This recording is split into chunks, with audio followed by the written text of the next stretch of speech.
Hello and welcome back to AB Tutor Tips. This week we'll be looking at how to assign policies to follow certain specific users around the site without affecting anyone else.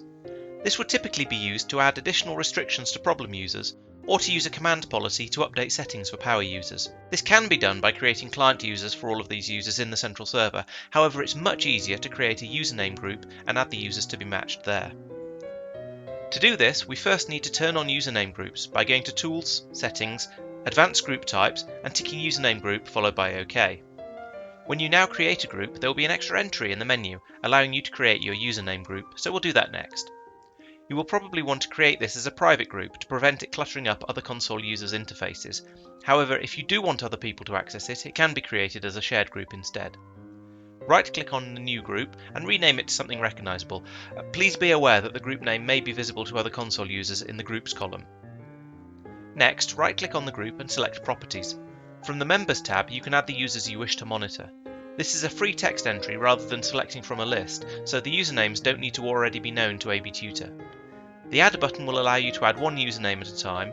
Bulk Add allows you to type in as many as you want, one per line, which also means you can copy and paste a list in from a different source. You can also directly import a pre-made list either as a CSV or a list in a text document. Username groups also support wildcards, so if your username started with the user's starting year, you could pick them all up with a single entry. They also support regular expressions, however that is well outside the scope of this video. Once you've listed all the users who are to be affected, move to the Default Policies tab and add the policies you wish to apply to these users.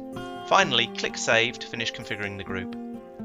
Any users included in the group will now automatically have the specified policies applied to them whenever they log in on any computer running the AB client on your network. If you open this group, any users in it who are currently on a computer will be shown, allowing you to keep an eye on them if required. Please note that any users who aren't on a computer won't be shown, even if Show Offline is selected.